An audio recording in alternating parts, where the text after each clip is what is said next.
Você já se perguntou quantas vezes suportou o insuportável em silêncio? Quantas vezes viu a verdade brilhar diante de você, mas decidiu apagar a luz para não ferir ninguém? Ou quantas vezes preferiu sangrar por dentro, a ponto de quase se despedaçar apenas para manter a ilusão de harmonia ao redor? Carl Jung costumava dizer que aquilo a que resistimos persiste, mas ele também descobriu algo muito mais perturbador. Existem pessoas tão sensíveis, tão abertas ao sofrimento alheio, que se tornam guardiãs silenciosas da dor do mundo, até o dia em que algo dentro delas rompe. E esse rompimento não é caos, é revelação. Todos nós conhecemos ou somos alguém assim. O amigo que sente antes de saber, o filho que carrega os segredos mais pesados da família, o parceiro que lê em seu silêncio mais do que você ousaria confessar. Mas Jung viu um padrão sombrio. Quanto mais o empata absorve, mais ele se afasta de si mesmo, até que a própria sombra, sufocada, exige espaço para respirar. Imagine estar no limite, não de raiva, não de ódio, mas de clareza. Uma clareza tão absoluta que cada mentira, cada manipulação, cada disfarce humano diante de você se torna transparente. E nesse instante, você entende que nunca mais será o mesmo. Esta é a história que vamos atravessar hoje. A história de quando o empata surta, não em gritos, mas em silêncio cortante. Quando a vítima revela que nunca foi fraca, apenas paciente. E quando o mais sensível entre nós se torna o mais perigoso para quem vive de enganar.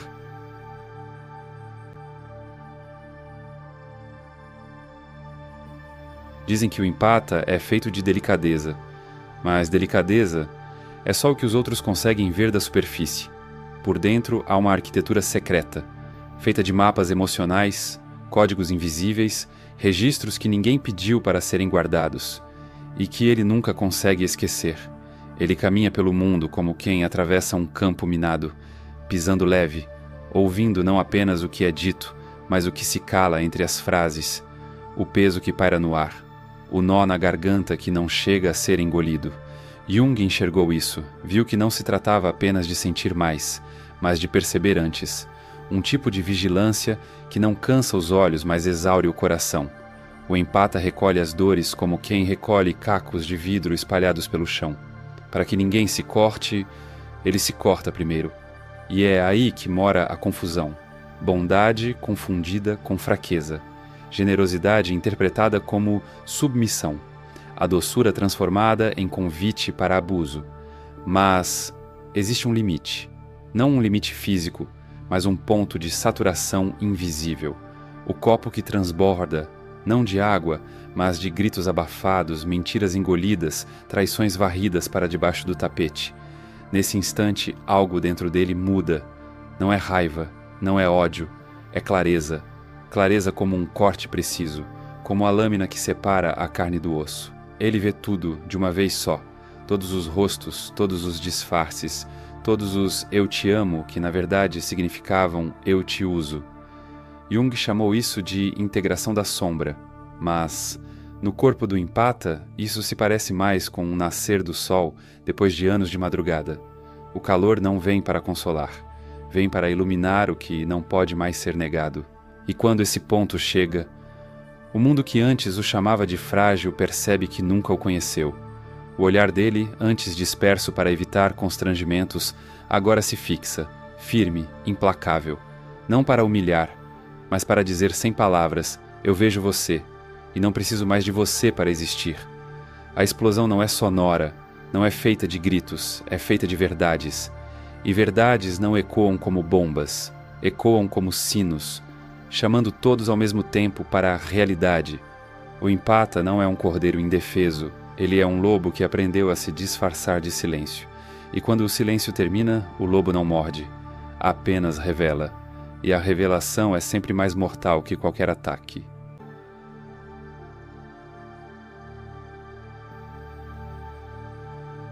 Havia nos arquivos particulares de Jung páginas que ele nunca mostrou ao mundo, não por falta de importância, mas porque certas verdades, quando reveladas, não voltam a dormir. E essas páginas não eram sobre teorias frias ou sobre esquemas de personalidade impressos em livros. Eram sobre pessoas reais, sobre olhos que já tinham visto demais. sobre almas que atravessaram um inverno tão longo que aprenderam a reconhecer a primavera apenas pelo cheiro. Jung observava, em silêncio, o que poucos ousariam registrar.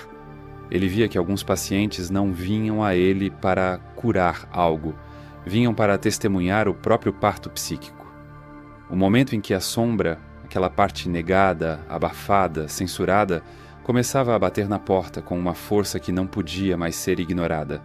E a sombra do empata não é feita de crueldade, é feita de lucidez, de tudo que ele viu e não disse, de todas as peças do quebra-cabeça que ele foi montando em silêncio, enquanto todos pensavam que ele estava distraído.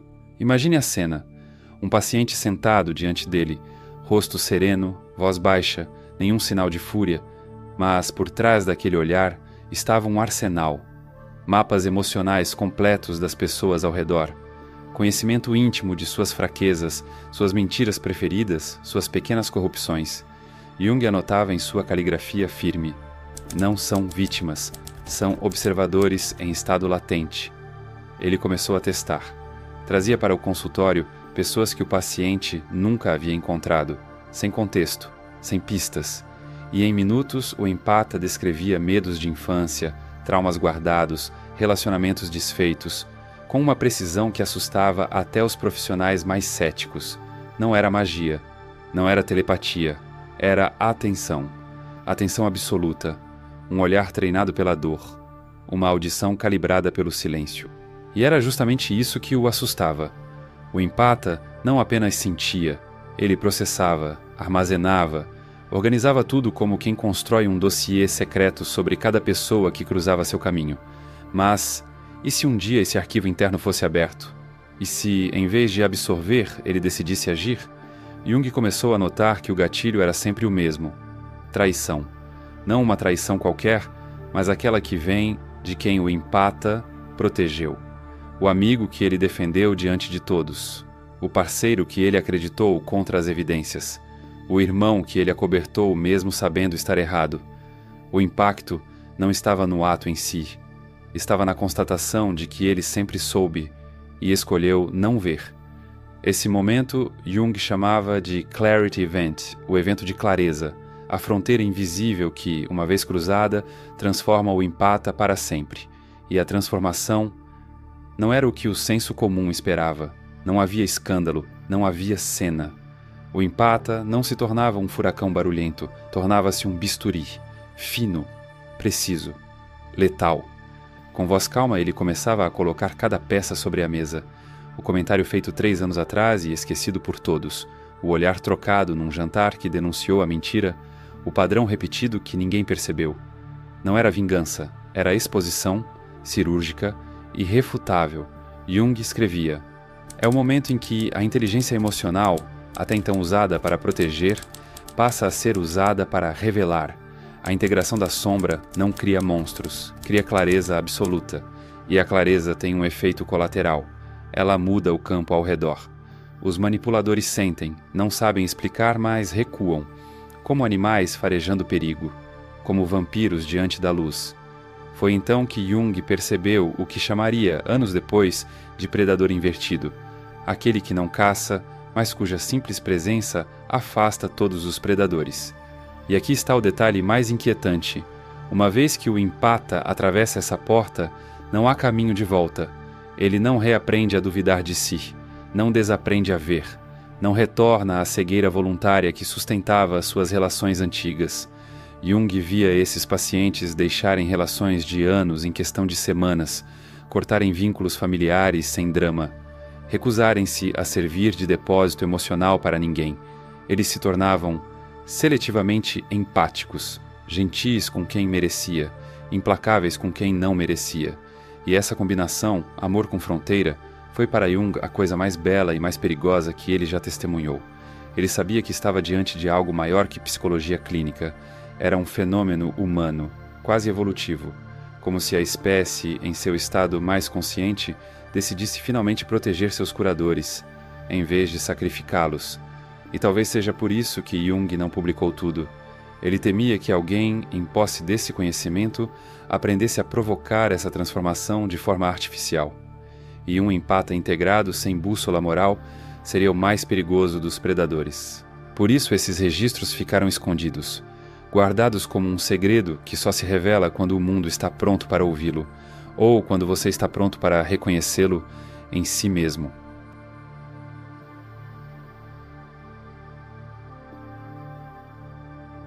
A história sempre começa igual, um rosto conhecido, um vínculo antigo, alguém que o empata carregou como se fosse parte do próprio corpo. E é aí que mora a crueldade do destino. A ferida não vem do inimigo, vem de dentro do círculo íntimo, do abraço onde ele guardava o peito, do nome que ele dizia nas preces silenciosas. A traição. Não é um ato isolado. Não é só o beijo furtivo de uma infidelidade, ou o dinheiro desviado às escondidas, ou a mentira descarada, repetida até parecer verdade. A traição para o empata é mais profunda. Ela é a confirmação de uma suspeita antiga que ele tentou sufocar, porque amar para ele sempre foi mais urgente que ter razão. E quando o momento chega, não há tempestade, não há cena de novela, não há vidros quebrados ou gritos pelo corredor. Há silêncio, um silêncio diferente. Um silêncio que pesa no ar como se o oxigênio tivesse se tornado chumbo. Dentro desse silêncio, algo começa a se mover. Um rearranjo interno, como tectônicas emocionais, deslocando-se sob a superfície. A paciência, antes infinita, se retrai. A ingenuidade, antes disfarçada de bondade, se dissolve. E a sombra, aquela parte do empata que sempre esperou atrás da cortina, dá um passo à frente. Jung chamava isso de momento de integração sob durez, a fusão abrupta entre a clareza intelectual e a ferocidade emocional. O instante em que o empata vê não apenas o ato, mas todo o teatro que o precedeu. Ele vê cada mentira como uma conta em um colar de vidro, lembra do brilho falso de cada palavra e percebe que estava ali o tempo todo. Ele sempre soube. Mas escolher saber e ser forçado a saber são abismos diferentes. A partir daí, não há espaço para retorno. Não há talvez, não há vamos conversar. A voz dele se torna estável demais, como a de um médico que dá um diagnóstico irreversível. Ele não acusa, não dramatiza, ele revela, com uma precisão que fere mais do que qualquer insulto poderia ferir. E é isso que desarma o traidor. Não há brecha para contra-ataque. Não há como dizer, você entendeu errado. Porque o empata não entendeu, ele viu, ele registrou, ele conectou pontos que ninguém jamais perceberia. A traição é o fósforo, mas a clareza acumulada é a pólvora, e o efeito é imediato. O vínculo se rompe com uma frieza que assusta até o próprio empata. Não há vingança planejada, há desligamento total. Um corte tão limpo que o outro nem sangra na hora, o sangue vem depois, quando a ausência começa a doer. O traidor, acostumado a manipular, percebe tarde demais. Aquele terreno já não é seguro, aquele olhar não é mais refúgio, e algo muda também na postura do empata. Ele anda diferente, respira diferente, carrega no corpo uma certeza nova, a de que nunca mais será usado como amortecedor emocional de ninguém. Jung escrevia que esse momento é irreversível porque não é construído sobre raiva, e sim sobre conhecimento. A raiva com o tempo pode se dissipar, mas o conhecimento permanece. E aqui está a ironia. O empata, ao se libertar, não precisa se tornar cruel, ele se torna seletivo. Seletivo no amor, seletivo na entrega, seletivo na escuta. E essa seleção é o que mais apavora os que o cercam, porque até então todos sabiam que podiam contar com ele. Agora sabem que podem ser cortados de sua vida com a mesma precisão com que ele corta as mentiras que lhe contam. O empata, integrado, não precisa erguer muros altos. Ele se torna o próprio muro, e a chave não está à venda. Esse é o ponto de mutação. Aquele instante em que a sanidade e o delírio se encontram e a sensibilidade deixa de ser ferida exposta para se tornar armadura invisível. A traição, para a maioria, é o fim de algo. Para o empata, é o início de si.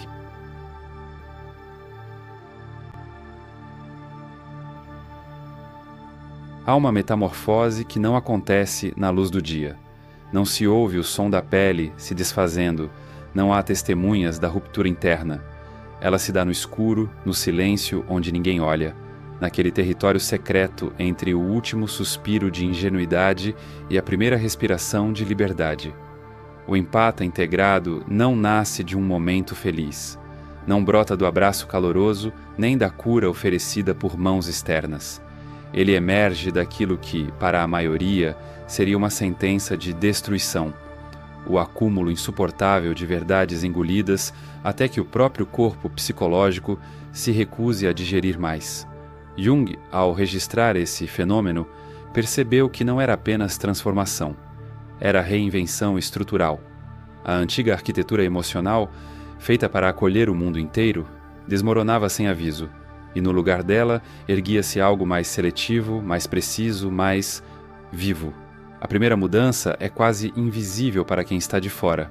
O empata não sai anunciando a própria libertação, não se torna panfletário de sua nova consciência. Ele apenas para de dizer sim quando quer dizer não. Para de oferecer ombro a quem já transformou esse gesto em hábito exploratório. Para de justificar a crueldade dos outros com desculpas poéticas. Essa economia de entrega é o que Jung chamava de empatia seletiva. Ainda há amor, mas agora ele é investido. Ainda há escuta, mas agora há filtro. Ainda há bondade, mas ela já não é distribuída como esmola emocional a qualquer pedinte de atenção. A segunda mudança é interna e profunda. A intuição antes duvidada passa a ser lei interna. O que antes precisava de provas externas, agora se legitima pelo sentir. O empata para de pedir confirmação sobre o que percebe, porque percebe antes que os outros consigam mentir sobre isso. E então surge uma presença. Não é agressiva, mas intimida os que vivem de manipulação.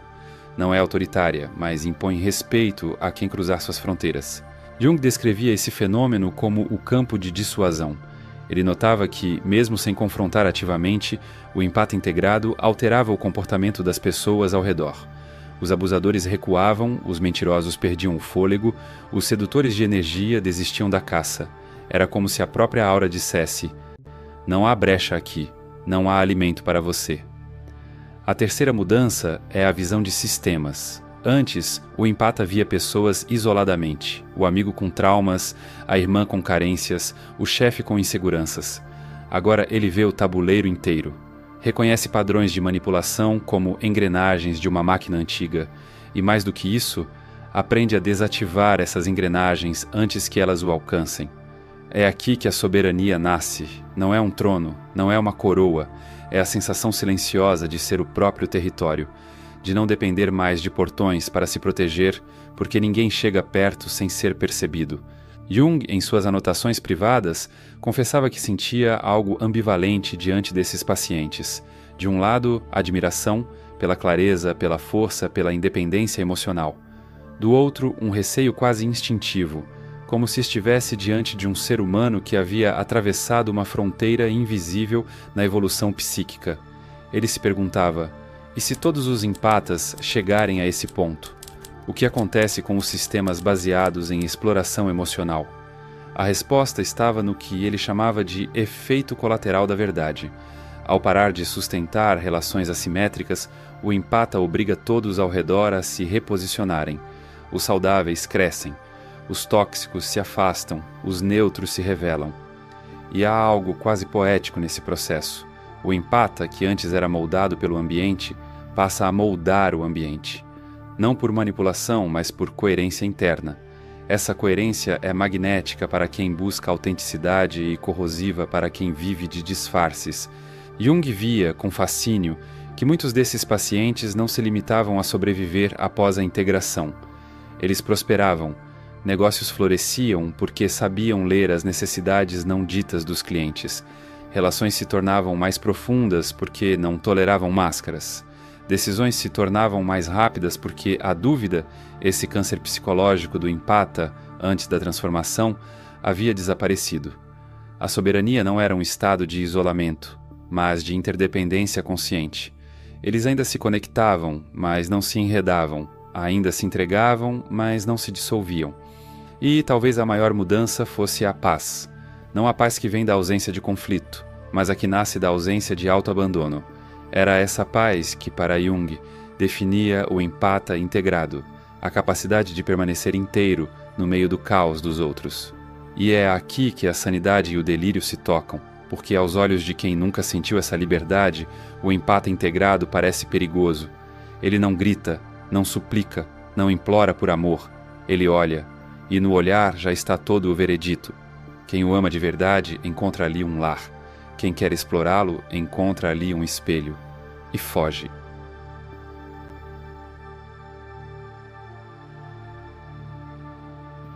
Há perguntas que não se respondem com palavras. São respondidas com o próprio corpo, com a forma como caminhamos pela vida depois de certos dias, com o silêncio que se instala onde antes havia súplica. Essa é uma dessas perguntas. Todo empata, cedo ou tarde, vai chegar ao ponto de ruptura. Não porque queira, não porque a vida precise testá-lo, mas porque viver sentindo mais que o resto do mundo é como carregar dia após dia um copo sem fundo. Tudo entra, nada sai, e então vem o dia em que o peso se torna mais do que pode ser carregado. Não importa o quanto ele queira manter a paz, não importa quantas desculpas ele invente para justificar o injustificável, algo dentro dele decide que já basta. Mas aqui está essa encruzilhada. O despertar não é inevitável. O despertar consciente é escolha. Há quem desperte de forma desordenada, permitindo que a sombra, liberta de anos de confinamento, se transforme em veneno. A ferida, em vez de cicatrizar, se torna lâmina. E então toda a sensibilidade que poderia ter sido farol vira fogo para incendiar o que encontra. Mas há o outro caminho. O caminho dos que, ao perceberem a força que subiu à superfície, param para olhá-la, para entendê-la, para domá-la sem sufocá-la. Jung chamava isso de integração ética. O ato de sentar-se com a própria sombra, não para expulsá-la, mas para negociar com ela, para dizer: eu sei quem você é, eu sei para que você serve, e eu não vou mais permitir que me use contra mim mesmo.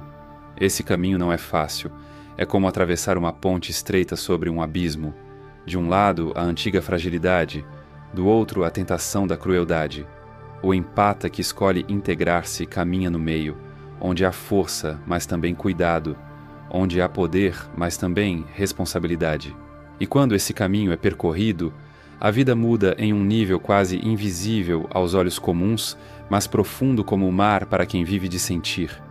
O empata integrado não teme mais perder pessoas, não teme mais ser mal interpretado, não teme mais o silêncio entre as conversas, porque sabe que o silêncio é, muitas vezes, a linguagem mais honesta que existe. Ele aprende que a solidão não é ausência, é filtro, que o amor não é entrega cega, é escolha, que a bondade não é se doar até a exaustão, mas se oferecer na medida em que o outro também se oferece. E essa reciprocidade, esse amor com fronteiras, é o que o torna intocável. Jung, nos últimos anos de vida, escrevia em suas anotações privadas: o que assusta o mundo não é a crueldade declarada, mas a bondade que não pode ser explorada.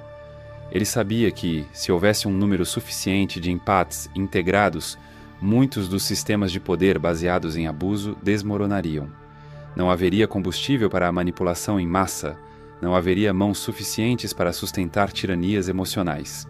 Porque o empata integrado não é apenas imune ao engano, ele o expõe, muitas vezes sem falar nada. A própria presença se torna um espelho onde o manipulador se vê nu e o que se vê não é bonito. Mas o ponto mais belo dessa jornada é que o empata não perde a capacidade de amar. Ele só aprende a amar de forma justa. Ama quem o respeita, ama quem o vê, ama quem o escolhe livremente, sem amarras invisíveis, sem jogos de controle. E talvez seja essa a maior revolução silenciosa. Não permitir que o dom de sentir seja usado contra si mesmo. Então, a pergunta volta. E ela não é teórica. Ela é íntima, pessoal, intransferível. Quando o seu momento de ruptura chegar, você vai despertar ou vai se destruir? Vai integrar a sua sombra ou deixá-la dominar você? Vai se tornar o farol que ilumina caminhos ou o incêndio que devora pontes? A resposta não está nas palavras que você me daria agora. Está nas escolhas que fará quando ninguém estiver olhando. Jung acreditava que a maioria, quando pressionada até o limite, acaba escolhendo a integração. Não por heroísmo, mas porque viver quebrado por dentro é insuportável demais. E se esse momento ainda não chegou para você, ele virá. Talvez num gesto inesperado de alguém que você ama, talvez num acúmulo lento de pequenas desilusões, talvez num único dia em que, ao se olhar no espelho, você perceba que está cansado demais para continuar do mesmo jeito. Quando chegar, lembre-se, a sua sensibilidade nunca foi a sua fraqueza. Foi a lâmina que você sempre carregou, embainhada, à espera de ser usada com consciência. E no dia em que você empunhar essa lâmina, não para ferir, mas para cortar tudo o que não serve, você vai entender o que Jung queria dizer quando chamava o empata integrado de o ser humano mais perigoso que existe. Perigoso, não para o inocente, perigoso para todo aquele que vive de enganar. O último limiar, quando o empata se torna espelho do mundo. Há um momento depois da integração em que a jornada deixa de ser apenas sobre si mesmo. O empata, agora inteiro, passa a existir não como refúgio para as dores alheias, mas como superfície polida onde todos, inevitavelmente, se refletem. Jung chamava isso de efeito de espelhamento absoluto. Não é um espelho comum, onde a imagem é filtrada pela vaidade ou distorcida pela negação. É um espelho cru, fiel, implacável, onde a pessoa diante dele vê não quem acredita ser, mas quem realmente é. E esse espelho não é proposital. O empate integrado não sai por aí tentando revelar verdades. Ele apenas vive na transparência total de quem confia em cada sensação, cada percepção, cada fronteira. E essa coerência é tão rara, tão afiada, que corta a ilusão antes que ela tenha tempo de se defender.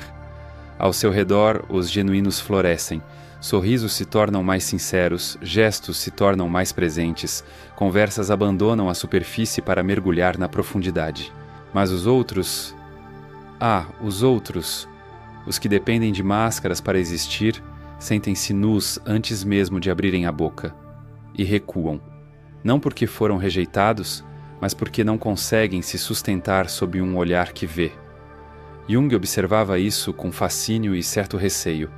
Ele via que, sem intenção de ferir, o empate integrado provocava mudanças estruturais nos ambientes que tocava. Famílias se reorganizavam. Amizades antigas se dissolviam ou renasciam. Grupos inteiros mudavam de tom apenas pela presença dele. Era como se o empata, depois de atravessar o próprio inferno, se tornasse uma espécie de filtro existencial, separando o que é autêntico do que é performance. E é aqui que o último limiar se revela. O empata entende que não precisa carregar mais ninguém, mas também percebe que, se quiser, pode inspirar outros a atravessarem a mesma ponte. Esse papel não é de mestre, nem de salvador, é de farol. Não caminha pelos outros, mas ilumina o caminho para quem quiser caminhar. E essa é talvez a forma mais elevada de empatia, não a que se sacrifica, mas a que se mantém inteira para que outros saibam que é possível. O empata que chega até aqui não teme mais a própria intensidade. Ele a veste como segunda pele. Ele sabe que cada ferida foi mapa, cada lágrima foi batismo, cada silêncio foi ensaio para a verdade que agora carrega. E quando olha para o mundo, já não vê ameaça em todo lugar. Vê escolha, escolha de quem se aproxima, escolha de quem merece, escolha de quem, como ele, prefere a lucidez à ilusão. Esse é o último limiar. Não há volta. Não há necessidade de esconder o brilho para não incomodar. Não há vontade de apagar o instinto para ser aceito. O empata tornou-se espelho. E quem ousar se aproximar dele precisa estar pronto para se ver, por inteiro.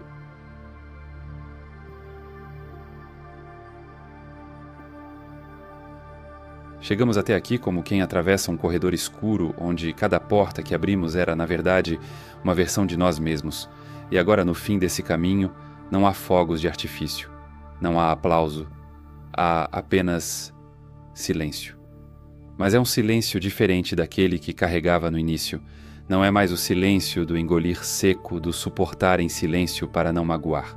É o silêncio do que sabe, do que viu, do que não precisa mais provar nada para ninguém.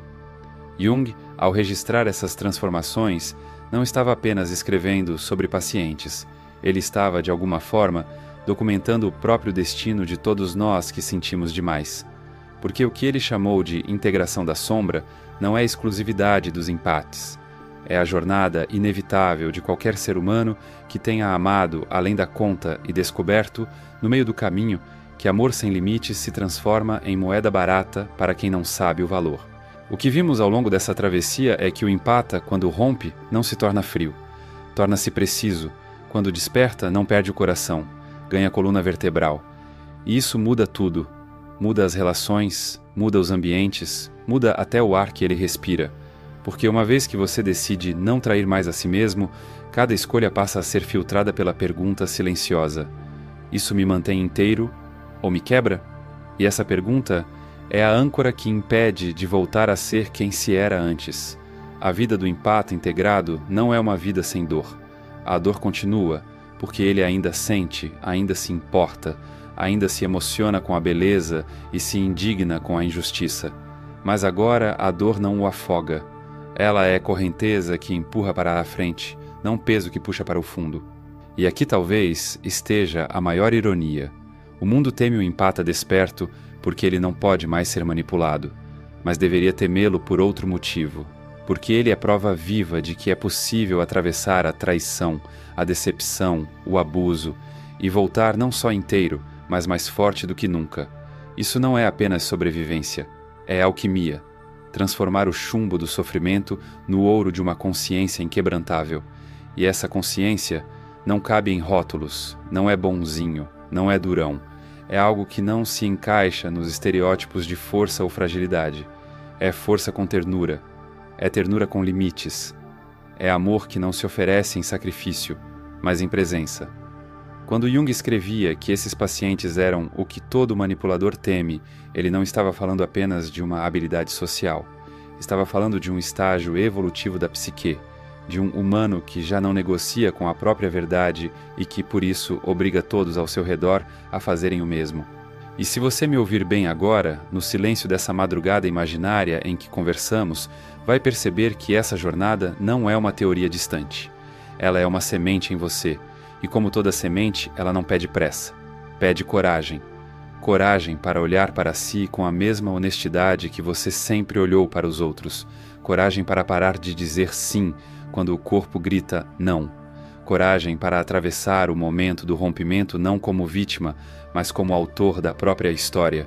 Porque no fim, a escolha é sempre essa. Ou você desperta para a sua soberania, ou vive como espectador da sua própria vida. E, se me permite dizer, o mundo não precisa de mais espectadores. Precisa de mais empates despertos, integrais, claros, impossíveis de dobrar. E talvez, apenas talvez, seja por isso que você chegou até aqui. Se o que falamos aqui fez sentido para você, não se esqueça de clicar no link da descrição ou do primeiro comentário fixado para acessar o conteúdo completo que mostra como redefinir seus padrões mentais, sua identidade e a forma como você lida com decisões, hábitos e emoções. Sabe, enquanto escrevia essas palavras, lembrei de uma noite antiga. Eu estava sentado sozinho, numa cozinha mal iluminada, com uma xícara de café já frio entre as mãos.